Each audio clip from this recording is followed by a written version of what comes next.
The station's lights pulsed in rhythmic harmony, a kaleidoscope of colors designed to soothe the neurological patterns of 73 different sentient species. The central diplomatic hub of the Galactic Council was a marvel of cooperative engineering, its very architecture a testament to the peaceful coexistence that defined interstellar politics for the last 12 millennia. Today, that peace felt fragile. Station Director Xulian, a seven-cycle veteran of galactic diplomacy, watched the approaching vessel with an uncharacteristic sense of dread. Its design violated every aesthetic principle the Council held dear. Angular where it should be curved, manually piloted where automation was expected, and bearing markings that resembled military designations despite being registered as a diplomatic transport. "They're coming in too fast," murmured Assistant Director Faraday, her translucent appendages quivering slightly. "That's within their species' safety parameters," Xulian responded, trying to maintain composure. "Remember, humans evolved on a high-gravity world. Their perception of momentum differs from standard Council norms. The human vessel executed what could only be described as an unnecessarily precise docking maneuver, matching the station's rotation with a series of short, controlled bursts rather than allowing the automated systems to guide them in. It was almost predatory in its approach. "Earth has arrived," announced the station's AI in 16 harmonized languages. "Please welcome our newest provisional members to the Galactic Council." Xulian straightened his ceremonial robes. "Remember the briefing. They're young, but they've achieved faster-than-light travel in record time. Be respectful, but firm on protocol." The airlock cycled open, and humanity stepped into galactic politics. They wore what station intelligence identified as formal attire, crisp dark fabrics cut close to their bodies, moving with an efficiency that seemed almost militaristic. Leading them was Ambassador Kane, his face arranged in what humans called a smile, though the expression displayed far too many teeth to be considered polite by most Council species. "Director Xulian," Kane extended a hand, a gesture the Council's cultural liaison had warned might happen. "On behalf of Earth, we thank you for this invitation. We've looked to the stars for millennia. Today, we join you among them." Xulian performed the traditional greeting, careful not to touch the exposed skin. "The Council welcomes Earth's representatives. We trust your journey was comfortable." "Efficient," replied Kane, his smile unchanging. "We value efficiency." Behind Kane stood 5 other humans, 3 females and 2 males, all displaying the same tooth-bearing expression, all wearing the same dark coverings they called suits. Each carried physical documentation, actual processed plant matter with pigmentation, rather than the standard quantum-encrypted credentials. Ambassador Zerial of the Harmonious Alliance, representing 17 of the Council's oldest member species, approached with elegant movements. Standing nearly twice as tall as the humans, with luminescent patterns flowing across silver-blue skin, Zerial embodied the Council's ideals of evolved refinement. "Welcome, children of Earth," Zerial's harmonizer translated, the slight condescension in the greeting intentional, a traditional reminder of the established hierarchy. "We look forward to guiding your species through the delicate dance of interstellar diplomacy." Kane's smile widened fractionally. Those who understood human expressions might have noticed it never reached his eyes. "We're eager to learn," he replied, "and to contribute. Earth brings unique perspectives to the table." "Of course," Zerial nodded graciously. "All young species do. In time, with proper mentorship, you'll find your place within our harmonious whole." One of the female humans, later identified as Deputy Ambassador Reyes, made a sound that the station's cultural database registered as laughter, though it contained no discernible humor. It was at this moment that Director Xulian felt the first genuine chill of concern. Something about these humans reminded him of the ancient predator species from his homeworld, the ones that evolved to mimic non-threatening behaviors until the precise moment they struck. "The welcome reception begins in one standard cycle," Xulian announced, pushing the thought aside. "Your accommodations have been prepared according to your physiological requirements." "Excellent," Kane nodded. "We'll use the time to review the preliminary trade and scientific exchange proposals." We brought several of our own to discuss. As the humans were escorted to their quarters, Zerial drifted closer to Shulian. They smell of iron and adrenaline, Zerial whispered, too low for the translators to pick up. Like warriors, not diplomats. Shulian's inner membranes fluttered in agreement. The Council has welcomed over 300 new species in my lifetime. None of them made me feel like prey. Little did they know, the sensation was entirely justified. The Council's welcome reception was designed to showcase the harmonious blending of cultures, a carefully orchestrated symphony of sounds, scents, and visual displays calibrated to the sensory preferences of all attendees. The humans, however, seemed to experience it differently. They moved through the gathering with purpose, splitting into predetermined patterns that allowed them to engage with the maximum number of influential representatives. They asked questions that penetrated to the core weaknesses of political positions, made observations that revealed hidden patterns in trade agreements, and consumed the provided refreshments with mechanical precision, as if fueling rather than dining. Ambassador Kane stood at the center of a small gathering of council security officials, sipping a dark beverage the humans had brought with them, coffee, they called it, while discussing threat assessment protocols. So your defense grid operates on unanimous consensus? He asked, his tone merely curious. Chief Security Officer Telex nodded, her exoskeleton shifting colors in pride. The Unified Defense Network requires approval from all member worlds before authorization of any significant military response. It ensures we never act rashly. Fascinating approach. Kane nodded, taking another sip. On Earth, we have a concept called response time degradation. Each added decision node increases vulnerability exponentially. Telex's colors darkened slightly. The Council values thorough deliberation over hasty action. Understandable. Kane smiled that too many teeth smile. Though in our experience, predators rarely grant their prey time to form committees. Across the room, Deputy Ambassador Reyes was engaged with the Trade Ministers Guild, discussing resource allocation methodologies. You regulate pricing across 17 sectors, she clarified, making notes on actual paper with a primitive marking implement. Balance is essential, explained Guildmaster Vorn, his tentacles rippling in a display of wisdom. We ensure no world gains unfair advantage through market manipulation. Reyes nodded thoughtfully. And how do you address innovation disruption? When a new technology renders existing markets obsolete. We manage transition periods, Vorn replied proudly, sometimes extending them for centuries to protect established industries. I see. Reyes made another note. On Earth, we call such protected markets evolutionary dead ends. Fascinating approach. Meanwhile, Science Liaison Parker engaged with the Council's foremost xenobiologists, discussing human adaptability. Your endurance capabilities seem excessive, noted Dr. Xylian, examining Parker's physiological scans with concern. Most sentient species evolve away from such costly physical resilience once they achieve technological sophistication.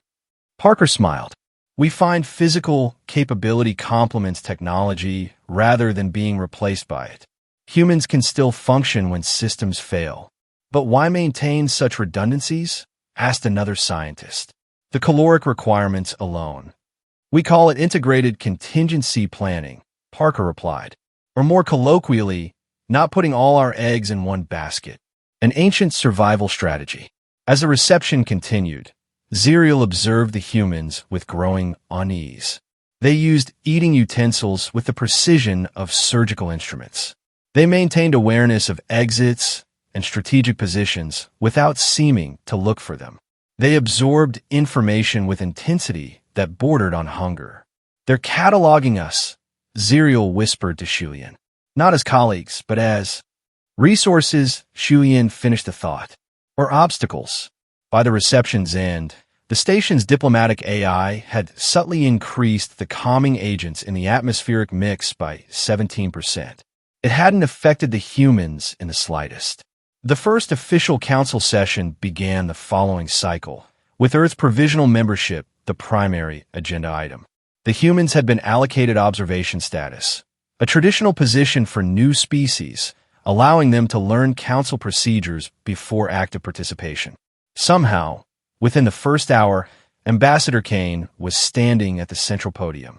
"Distinguished representatives," he began, his voice modulated to perfect clarity without technological assistance. "Earth thanks you for this opportunity to observe.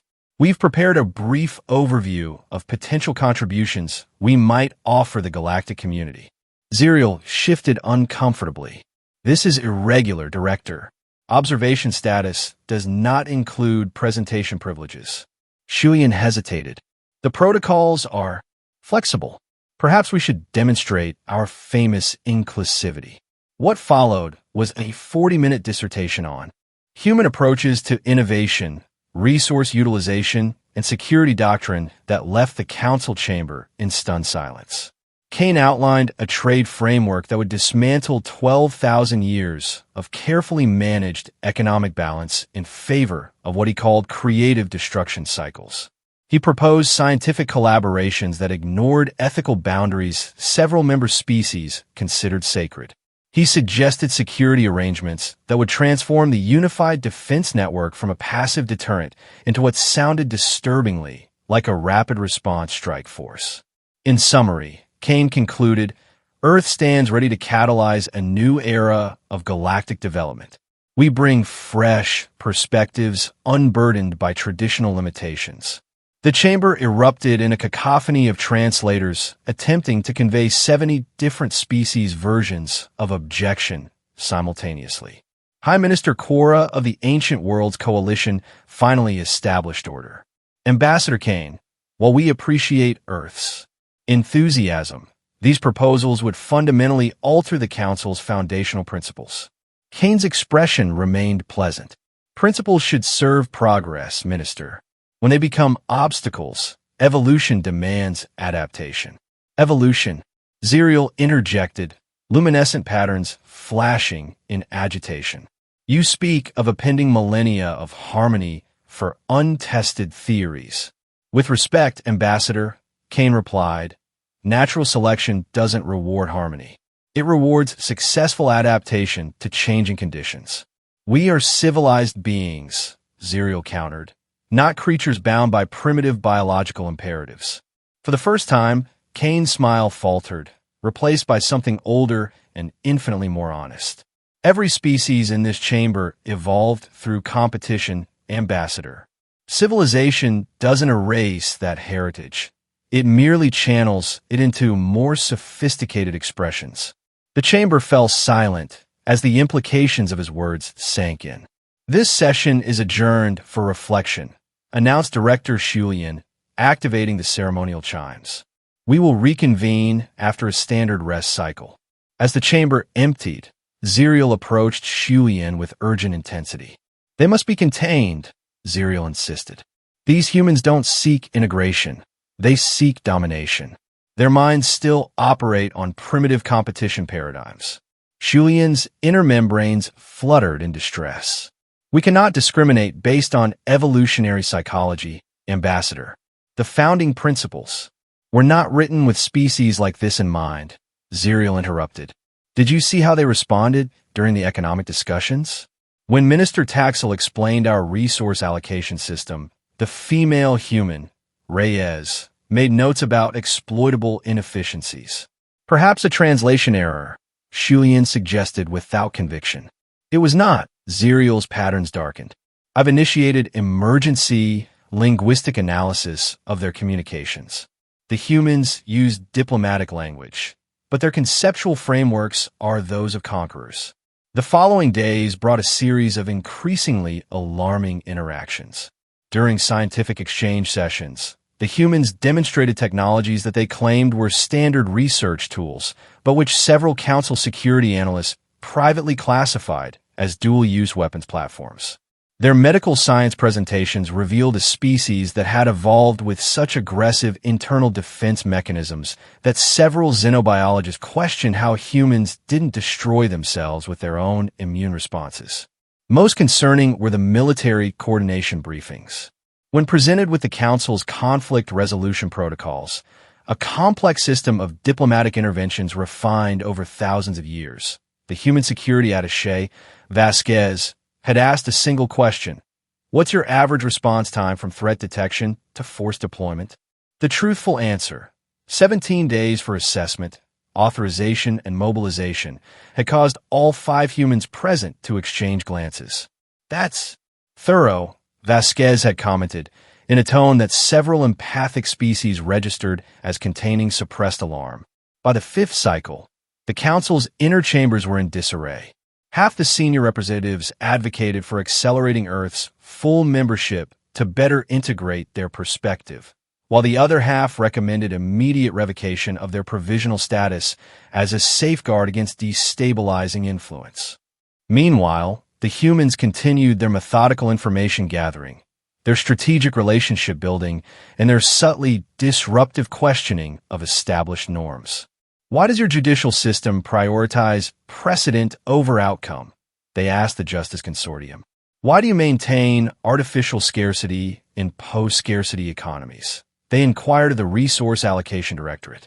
Why do you position defense assets to minimize territorial violations rather than maximize response capabilities? They questioned the Security Council, each query like a precision incision, exposing assumptions so deeply embedded in Council thinking that most species have forgotten they were choices rather than universal constants.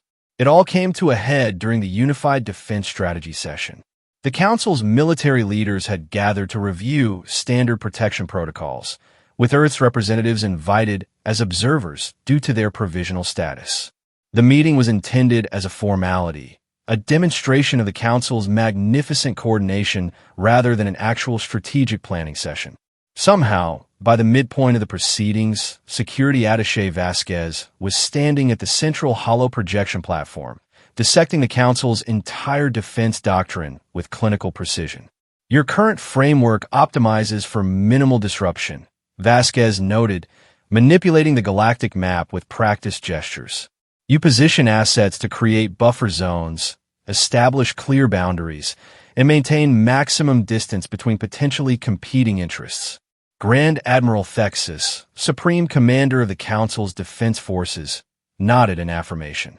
The prevention of conflict through the elimination of contact points is the foundation of lasting peace. An admirable philosophy, Vasquez acknowledged, predicated on the assumption that all parties value peace over advantage. A discomforting silence fell across the chamber. Are you suggesting, Admiral Thexus rumbled, chromatophores darkening along his cranial ridge, that some species might not?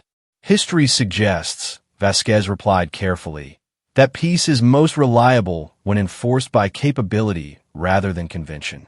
With a few gestures, Vasquez transformed the strategic display. The carefully arranged buffer zones disappeared, replaced by an interconnected network of overlapping response zones. This is what we call the ANT protocol, Vasquez explained, named after Earth organisms that demonstrate emergent defense behaviors. Rather than fixed boundaries, we propose responsive networks. No walls, no formal territories. Instead, a system where any incursion triggers multilateral response from multiple vectors simultaneously. The military leaders stared at the display in stunned silence. What they were seeing wasn't merely an alternative strategy. It was a fundamental reimagining of power projection that would render 12,000 years of careful diplomatic buffer construction irrelevant overnight. Instead of preventing conflicts through separation, Vasquez continued, this approach prevents aggression through the certainty of overwhelming response. Each node is a sensor, each sensor a potential response vector. Ambassador Zerial, who had insisted on attending despite lacking military credentials, suddenly rose from his seat. Enough! Zerial's voice echoed without need for amplification, luminescent patterns flashing in jagged, hostile configurations never before seen in council chambers. You speak of defense, but this is a predator's strategy. These are not the thoughts of diplomats. The chamber froze in shocked silence at the protocol breach. Ambassador Kane stood slowly, his movements deliberately measured. Ambassador Zerial, I assure you. No, Zerial advanced toward the human delegation, towering over them. You haven't come to join us. You've come to hunt. For several heartbeats, no one spoke. The council representatives held their breath, translation systems struggling to process the emotional overtones. Then Kane smiled, not the careful, diplomatic expression he'd worn since arrival, but something older, something honest. You misunderstand our purpose, Ambassador, he said quietly. We haven't come to hunt. He gestured toward the strategic display, where the interconnected defensive network still glowed. We've come to teach survival. The silence that followed was absolute. This session is concluded, announced Director Shulian, voice strained through emergency override channels. All representatives will return to their delegations for consultation. As the chamber emptied with uncharacteristic haste, the human delegation remained perfectly still, 5 pairs of eyes tracking the movement patterns of every species as they departed. The station's diplomatic AI, monitoring the biometric signatures of all attendees, registered unprecedented stress patterns across 68 species. It discreetly increased atmospheric calming agents to maximum safe levels. The humans remained unaffected. The emergency council session that followed was conducted without Earth's representatives present, a procedural violation justified under the crisis management protocols that hadn't been invoked in over 2,000 years. They must be contained, insisted Zerial, addressing the full council assembly. Everything about them, their physiology, their psychology, their social structures, everything is optimized for aggression and domination. That's biological determinism, countered Ambassador Nor of the Reformed Worlds. We cannot judge a species by their evolutionary origins. Can we not? Zerial's patterns pulsed in agitation. Their diplomatic corps is staffed entirely by former military strategists and intelligence analysts. Their trade delegates all have backgrounds in competitive market disruption. Even their cultural attire, these suits, are designed for freedom of movement in combat situations while projecting authority. Grand Admiral Thexus, still visibly unsettled by the defense briefing, raised a massive appendage. Their strategic thinking, it's unlike anything in our records. They don't conceptualize security as territory to be protected. They see it as response capability, threat elimination. The human named Reyes requested access to our historical conflict archives, added Chief Archivist Peller. She called it academic research, but her queries focused exclusively on instances where council peacekeeping efforts failed. Director Shulian attempted to restore order as dozens of representatives began speaking simultaneously. We must remain rational, he insisted. Earth is a provisional member with limited influence. Their proposals require unanimous approval, too. They've already secured support from the Frontier Alliance, interrupted Minister Quora, and the Mechanist Collective, and the Warrior Heritage Cluster. Stunned silence fell across the chamber. Ow, demanded Zerial. Those factions rarely agree on anything. The humans approached each group differently, explained Intelligence Coordinator Vex, activating a holographic display of diplomatic communications. To the frontier worlds, they emphasized autonomy and rapid response capabilities. To the mechanists, technological innovation without regulatory overhead. To the warriors, Vex hesitated. To the warriors, prompted Shulian. To the warrior heritage species, Vex continued reluctantly. They offered respect. They studied their histories, honored their traditions, and recognized their martial pride as a valuable trait rather than an evolutionary embarrassment. Murmurs spread through the chamber as implications became clear. They're building a coalition, Zerial whispered, patterns dimming in horror. Not to join our structure, but to transform it. Or replace it, added Admiral Thexus grimly. The emergency session continued for 3 full cycles, the longest continuous council meeting in recorded history. By its conclusion, 2 facts had become unavoidably clear. First, Earth's provisional membership could not be revoked without triggering a constitutional crisis that would fracture the Galactic Council along ancient fault lines. Second, humanity had somehow positioned themselves as the necessary compromise between competing galactic interests that had been deadlocked for millennia. When the humans were finally summoned to hear the Council's decision, they arrived promptly, impeccably attired in their predatory formal wear, with expressions of polite interest that revealed nothing of their internal calculations. Director Shulian, flanked by the full executive committee, delivered the verdict with as much dignity as the circumstances allowed. After extensive deliberation, he announced, the Council has approved Earth's transition from provisional to full membership status, with expedited integration into all major governance committees. Ambassador Kane inclined his head in acknowledgement, his expression revealing neither surprise nor triumph. Additionally, Shulian continued, visibly uncomfortable, the Council has approved preliminary exploration of the strategic and economic frameworks proposed by Earth delegation under the oversight of a newly established adaptive governance initiative. What went unspoken, but understood by every being in the chamber, was that this initiative would be dominated by the coalition of factions now aligned with humanity's approach. Earth is honored by the Council's trust, Kane responded, his voice modulated to perfect diplomatic humility. We look forward to contributing to our shared future among the stars. As the formal proceedings concluded, Ambassador Zerial approached the human delegation one final time. I must ask, Zerial said quietly, luminescent patterns subdued. Was this your intention from the beginning? This restructuring of power?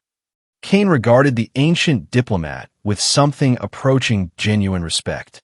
Ambassador, we came as we are, he replied, a species shaped by competition, cooperation, and adaptation. We recognize predator and prey dynamics because they shaped our evolution and our history. He gestured around the chamber. We saw similar patterns here, just calcified, unchallenged. You speak of our 12,000 years of peace as if it were stagnation, Zerial observed. Peace isn't the absence of conflict, Ambassador. It's the successful management of competing interests. Kane straightened his suit jacket with a precision that suddenly seemed less formal and more preparatory. A system that cannot adapt to new pressures isn't stable. It's merely untested. Zerial's patterns shifted in resignation, and humanity has certainly tested us. Consider it collaborative evolution, Kane suggested, that predator's smile returning. The Council was built to prevent the last crisis. We're helping prepare for the next one. As the human delegation prepared for departure to their newly allocated permanent offices in the Council's inner ring, Director Shulian overheard one final exchange between Deputy Ambassador Reyes and Security Attaché Vasquez. Phase 1 complete, Reyes noted quietly, making an annotation on her ever-present physical documentation. Ahead of schedule. The Western Expansion Zone next? Asked Vasquez. That frontier sector they're so nervous about. Exactly, Reyes nodded. Unexplored space. Resource-rich. Minimal established presence. Perfect testing ground for the new frameworks, Vasquez agreed. I'll begin security assessments immediately.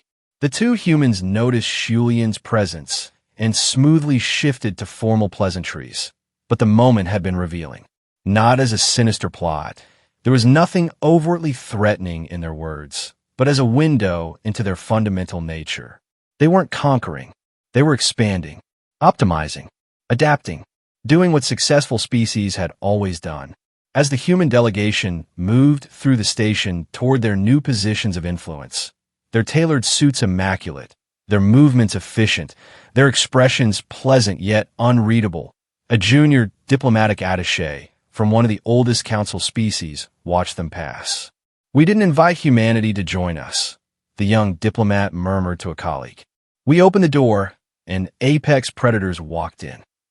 Neither realized how right they were, nor how necessary these predators might prove to be. For beyond the Council's carefully maintained borders, beyond the Western Expansion Zone where humanity now turned its attention, other forces gathered. Forces that had tested the Council's diplomatic responses and found them predictable. Forces that had probed its defensive capabilities and found them slow to respond. Forces that had never encountered a species evolved for persistence hunting, for strategic thinking, for turning intelligence and adaptability into weapons more effective than claws or fangs. Forces unprepared for what humanity would bring to the galactic stage. Earth hadn't sent diplomats to join the cosmic community. Earth had sent apex predators to ensure its survival, and perhaps, unknowingly, the survival of all.